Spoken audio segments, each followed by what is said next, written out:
first was introduced to Jenice as a ninth grader at King High School. And our meeting was really special because she came to me for help with a speech. She wanted to, we were entering a speech contest, and mostly juniors and seniors were entering a speech contest. And Jenice, who was just a ninth grader, decided she wanted to join too. And so she came to me for coaching, and that's where it all began. And I was impressed with Jenice from the very beginning. She was mature, especially for a ninth grader.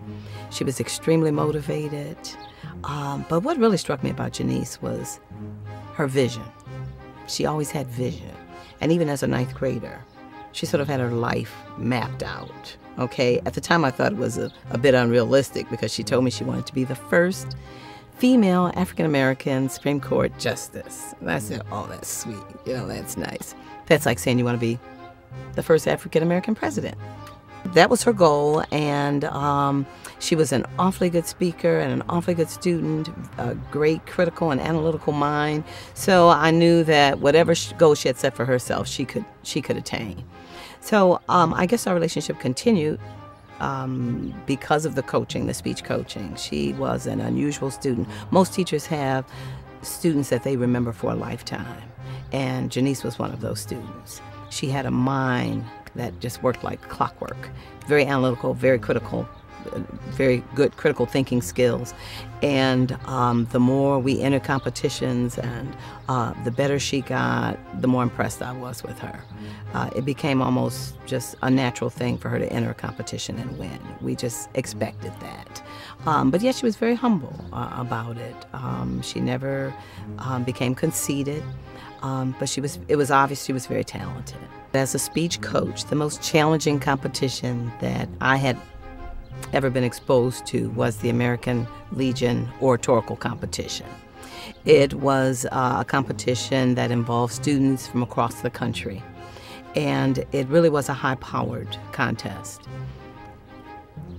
I was even hesitant to involve Jenice, but she really wanted to do it and really felt like she could. So, you know, with that kind of determination, why not? It was a contest that involved students writing a very long speech on some aspect of the Constitution. But the most challenging part was you also, once you presented your prepared speech, you also had to be prepared to speak on any number of other topics regarding various amendments of the Constitution. Well, we got started, and Jenice did a really wonderful job at the local competition and went on to the next level. And it was history from there. She just kept winning and kept winning and kept winning. I think she and I were on like a 10-day tour, getting on planes, getting off of planes, entering competitions in different cities and states. And even, I have to admit, even as well as I knew her, I was still impressed by her quickness and her ability to think on her feet. She was a quick study. And I can say without a doubt she was the best person that I have ever coached as a speech coach. I wasn't at all surprised to learn that she is now running for the Charter Commission. And I can't think of a person who would be more well suited for that job. She's a great writer. She's a brilliant thinker. She has wonderful verbal skills. But more than anything, she's a young lady of integrity.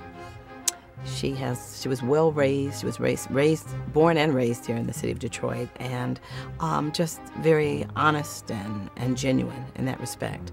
I have no doubt that her skills will be put to excellent use in this capacity. So hopefully everyone will give her a very serious look, because Jenice Mitchell Ford is a candidate not just worthy of your consideration, but of a vote.